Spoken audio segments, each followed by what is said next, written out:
Hey, everybody, it's Randy, your host with Building Wins Live. It's another Tuesday and another day. Today, we're going to talk to a guy you do not want to miss. A friend of mine, somebody I work for, Neil Westgarth, president of Marco Industries, is going to be on in just a moment.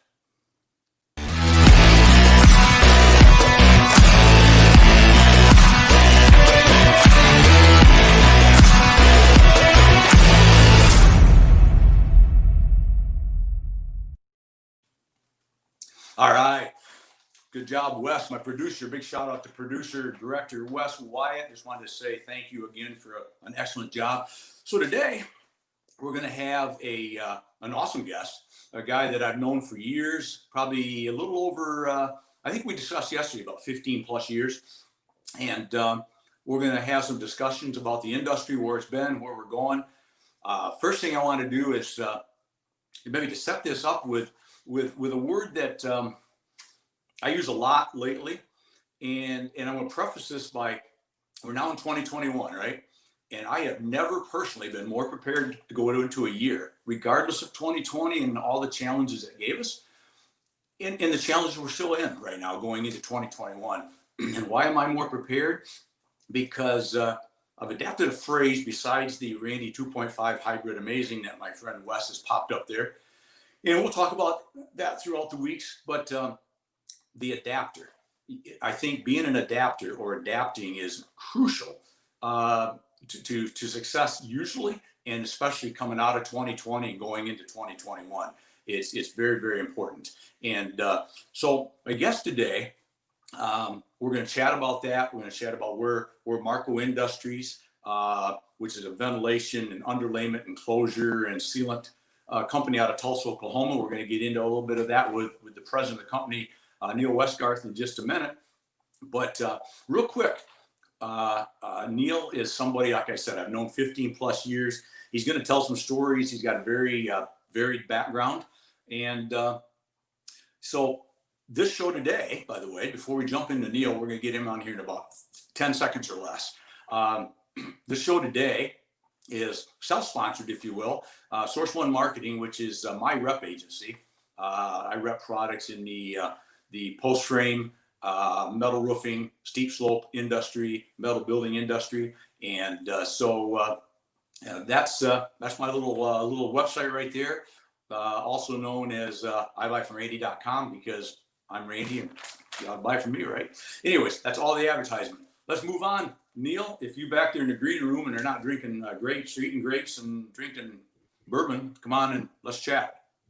Good morning, Randy. It's a pleasure to be here. Thanks for having me on. Oh, Neil, thank you for being here, my friend. So I think I had that right, about 15 plus years we decided, right? Yeah. I think, it's been just a little bit over that. Seems a little longer, but, it's been 15 good years of growth and development. Exactly. It's been good. And so before we get started, I like to use we all know the 5 W's, who, what, where, why, when, and all that. You don't need to do them all, but take a couple minutes, whatever you need. And who is Neil Westgarth? Well, essentially I'm a salesman, at the end of the day, traditional salesman. I've been doing it for a long time, but you said the word adapt in the introduction of this, and I've certainly adapted to get to this stage over my career, and I'm in the twilight of my career, as we all are, although I hope that twilight goes on for quite a bit. Right. But I started out actually back in Wales, where I was born, playing rugby semi-professionally. At that time, it was an amateur sport, so I did it under the guise of being a police officer, and did that for 5 years.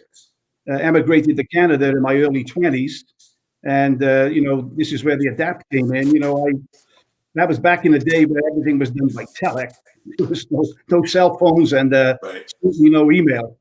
And I had 8 written job offers from police forces in Canada, and that was my intention. That was going to be my career. Law enforcement and some guys resigned from the police force in Wales, moved to Canada, sold up everything, and arrived at the start of the first recession since the Depression. And essentially had eight police forces that put a freeze on policing as I arrived. So I'm in a brand new country with literally no employment opportunity. In my, I mean, they don't play rugby in Canada, and they weren't hiring, so I had to adapt. And I've been doing that ever since. I've been doing that ever since, and I've always had a yen for construction in my family, and really that's where I've skirted my entire career. Standpoint.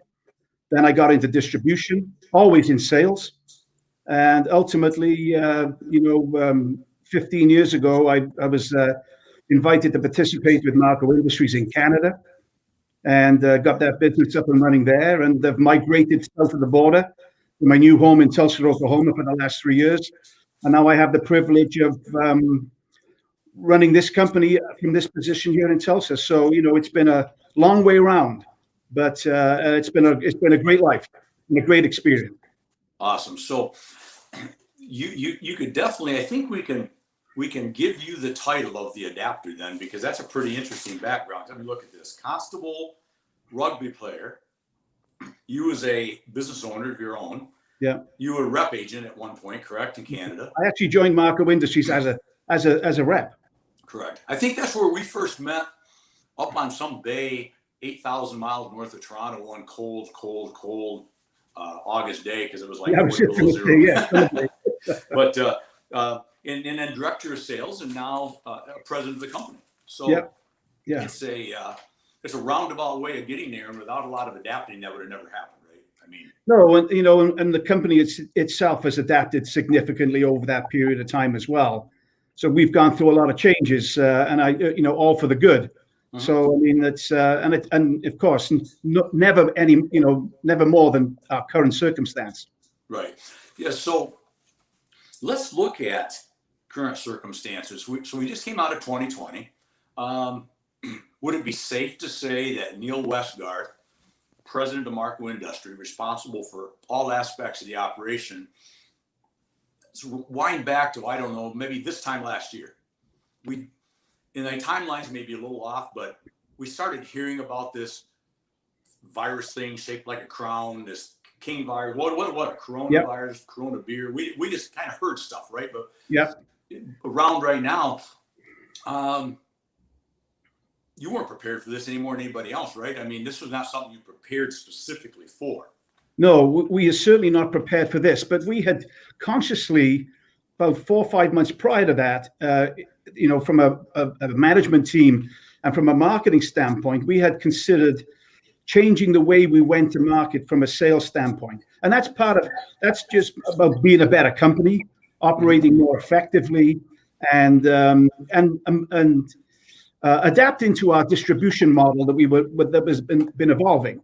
And of course, you know a great deal about this because you joined at the hip with us. But we were actually in a mindset of change. So we were already there conceptually. Of course, we had no idea about COVID-19, and that was just something straight out of left field that blindsided us. But it didn't mean that we had to say, well, we need to change, because we felt we already needed to change. And by that, I mean improve. Right. Well, and I think that's important. And now maybe we'll talk a little more about that, because I know from my standpoint as a rep agency,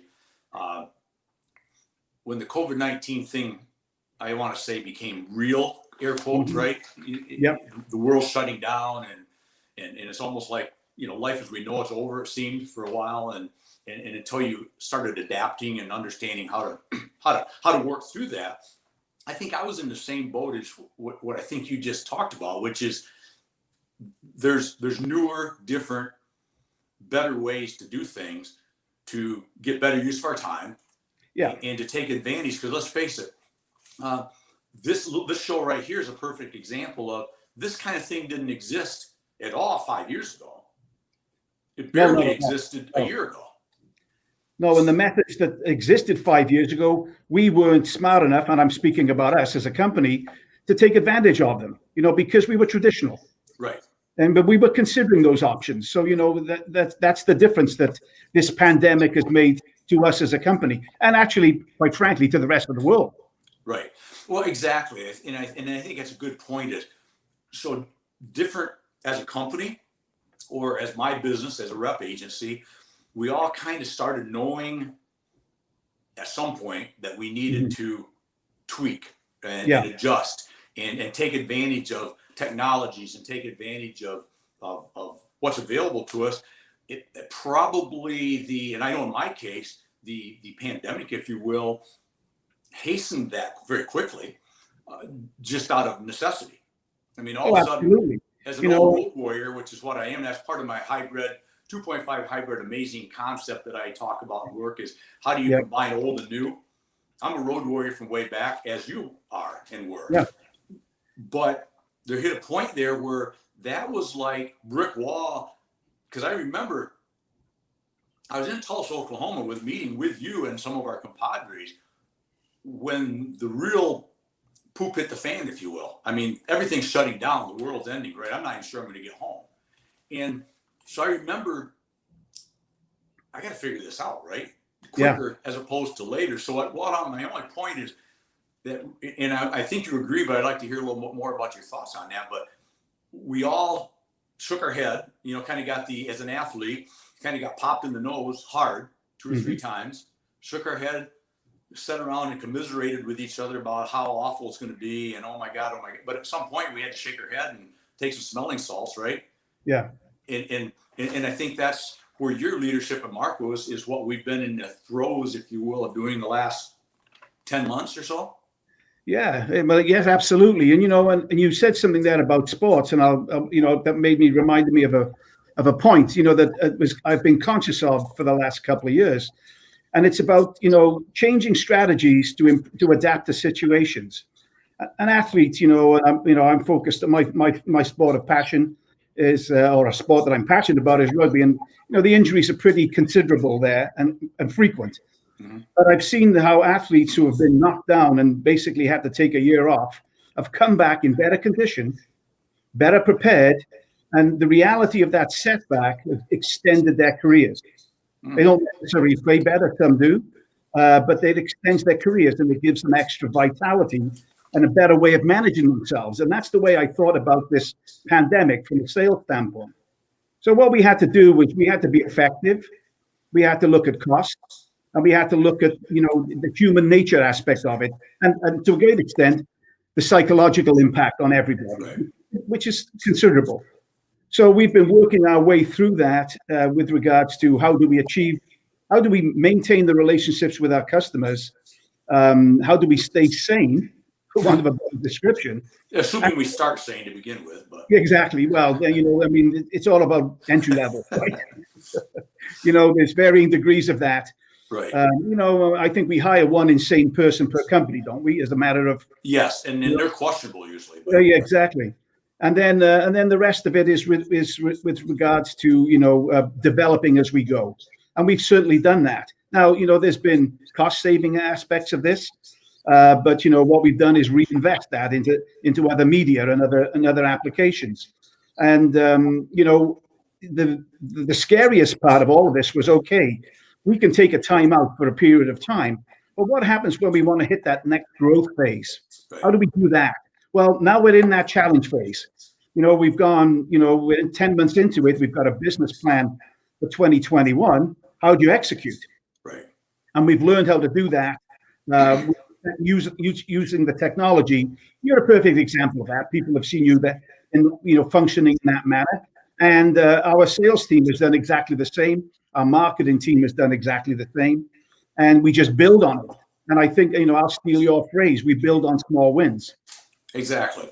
And I think that's what you hit on a minute ago makes a lot of sense, because we're talking about the adaption idea. I know there's, and part of my little theory that I've developed that I try to operate under of hybriding. I'm a big believer in hybriding, right? Yeah. And so many things aren't black or white. No. There's so many things in the gray area, right? And the majority. Exactly. And so if you work in that gray area and you look at adapting and you look at augmenting the old and the new, because I think a lot of people, my point of this was, as I do a lot, as I decided that I wanted to become more virtual, I wanted to become more a hybrid into maybe the modern day, if you will. Yeah. our industry, as we know, is still a grow hog industry, right? We're Sure. still a pizza pie lunch and coffee and donuts in the morning and a glass Yep. of a pint of Guinness, which I know is your favorite, and Absolutely. and a burger in the evening, right? So Yep. that is never going to go away. Can't go away in our industry. But can we? And I think even more importantly, do we need to go back to that's all we do? Now I know there's a side of the coin that would say that's what we want to do. I want to do it. I'd go tomorrow if it made sense. Yeah. But the flip side, and this is where the hybrid comes in, Neil. I'd like to hear what your thoughts are this.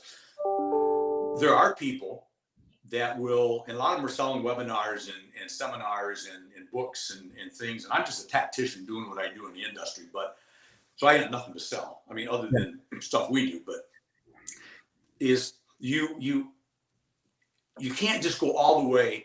I'm never traveling again. No. I'm going to sit in front of a camera and do 8,000 videos a day and do 26 shows and never go see my customer again, right? That won't work either. So augmentation, and then go, please, I'd like to hear your thought. Augmentation is a word I use. One augments the other and vice versa. Does that make any sense? Oh, absolutely. You know, I mean, no, I mean, pressing flesh and breaking bread is critical in our industry. Mm-hmm. And, you know, it's a question of balance. And, you know, and it's interesting, you know, the expert, you know, in parentheses, back in, I'll say August, September, we're talking about the virtual future, the unmistakable virtual future.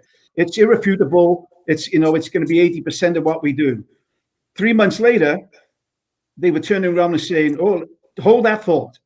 You know, we're all going insane. We've got to get out. The first thing that's going to happen when it's safe to go out there in general, nationwide, it's going to be like drinking out of a hose. Everybody's going to want to run to meet everybody and greet everybody, and there's going to be what will feel like about a 100% reversal back to the old ways. But, you know, if you look at everything and consider everything, the reality is, yes, there will be a release, and it's necessary because we need to reacquaint ourselves with old friends and new friends. Mm-hmm. But then we will sensibly adapt to the hybrid version that you're very familiar with, and I'm sure everybody watching is at least aware of, even if they're not, you know, conforming to it or working through that strategy. But no, it's inevitable, you know. And I can tell you from a personal standpoint, you know, as you get older, it gets more tiring. But, you know, there's a lot of young guys on the road who never see their families, and they've learned to enjoy their families.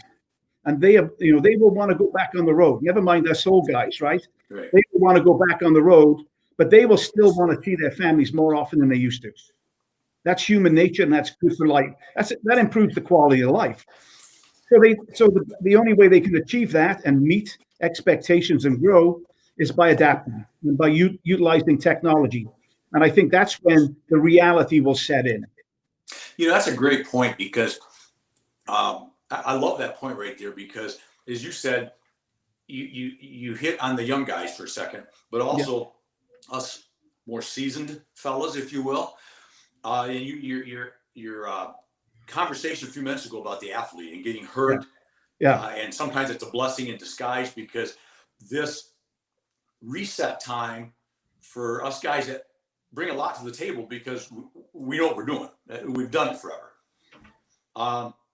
That just elongates our career of doing what we do. You know, I mean, I'm 63 years of age, heading to 64. I mean, 65 is the retirement age in many people's minds. But this methodology, this ability to utilize technology, you know, has, you know, and God willing, my owner and good boss, Mike Atkins, wants me around. You know, that mentally has invigorated me to look at 70 years of age as a reasonable retirement age. God willing, health and all those good things. But you know, it impacts everybody at every stage of their life in a positive way. Mm-hmm. Well, exactly. And what you just said, you know, from my standpoint, I'm just a tad, very small tad, older than you. But I have no end game, zero. Not even on the radar of I can't even comprehend that idea of not doing what I do. But this will, Barry, you're a young guy, kind of. it does allow us to continue to do what we do. But I think thinking about, you talk about some of the young guys, and family, there's two things. It brings a balance back into life, which Yeah. if you don't have the balance at home and a home life and a balance, if you're pounding so hard that you never get to see your kid's softball game, you never get to see your daughter's choir, whatever it is, Yeah. that's not good for long term. No, no. Right. And you're not going to be as good on the road doing your job if you're not happy and have some home life. So I think that allows you to augment that. And I can tell you, and I think you can attest to this, I think, with you not being able to travel because either. Mm-hmm. I feel like not traveling anywhere near, probably 90% less in the last 10 months than what I'm used to. Yeah. I've accomplished way more because I don't have all those hours of driving to the airport and airport time and getting on planes and the phone off on the plane and rental cars again. And, all those things that I can have more customer touches a day and not be when I'm not traveling. And so now the goal is going to be, I'm throwing a lot here, then I'll shut up again, but as we can safely and conveniently get back onto the road, we're going to, because somebody asked me the other day, what do you think that'll be? What percentage? I said, I don't know, because that's adaptation, right? Don't know. Sure. Right now, it could be, if everything was gone and everything's perfect, it'd probably be 100% zero for 3 or 4 weeks. Yeah. Right? Gone. Yeah, boom, boom, boom. That's what it should be. Right. But at some point, you're going to settle back to what's the number for you? Everybody's different. And also time of year. If trade shows come back, that's a time of year where it might be 75-25 travel, right? Yeah. Middle of the summer when everybody's busy and don't really want to see you anyway, it could flip-flop the other way, right? So do you see that in general from your life as an executive versus because you said a sales guy, and you are, because everybody's a sales guy in my mind, but well, I'll give you another example, and I'll come back to your specific question. We've always been adapted to technology, and let's go back. We're showing our age here, but it's not. I think this is a good way of referencing the developments in technology.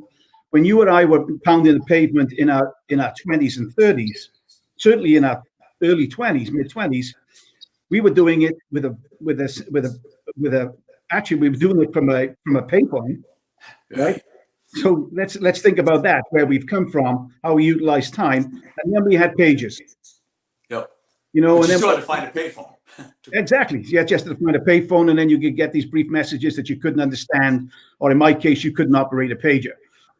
But technology's always been a challenge, but we've been adapting for a long, long time and changing. And when that cell phone came along, we became more efficient because we could, we didn't use them well in the beginning, but we started to use them. If my wife were listening into this, and she's mentioned this several times when she's, trying to ruffle my feathers, I used to call her on Fridays to let her know I'd finished for the day and I'm on my way home. And, and I used to say that as a point of reference, saying that, well, I was always, coming home. And she would always comment and yeah, but you didn't tell everybody that you were 5 hours from home when you finished at 5 on Friday. We don't do that anymore, and there's no need to do that anymore. Right. And that's the point. If you bring guys into the marketplace, or you bring women, men and women, and you lead them to believe that if they're not working 40 hours on the road, you're doing them, your customer, and yourself a disservice. And this is what has changed. And it's going to be a hybrid of all the things we're mentioning here. I mean, we utilize LinkedIn more. We use our social media more. Our marketing department has been excellent in supporting us with that. And we have Bomb, and if you're picking up the phone to call somebody that you haven't seen for a while, you'll use Bomb or FaceTime or another method of breaking down that separation and the anxiety that comes from that.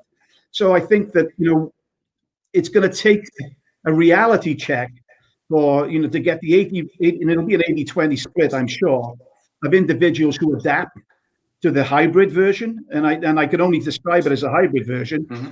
20% will be old school, and And that's not defined by age. That's defined by personality Correct. and circumstance. Correct. So yeah, that's what I think we'll be.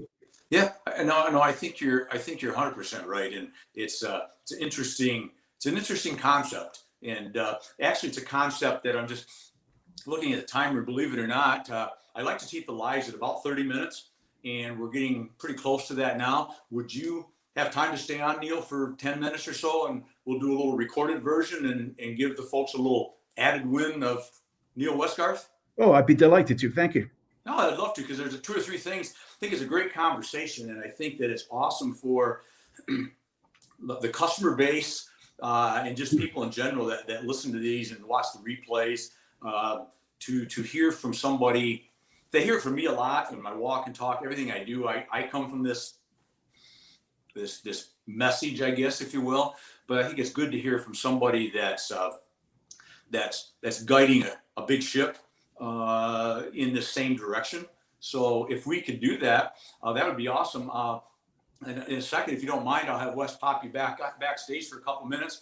Sure. Get us out of here, and we'll just come back on, and we'll maybe 10, 15 minutes. I know you got lots to do, and I've got a Zoom call talking about new technology, right?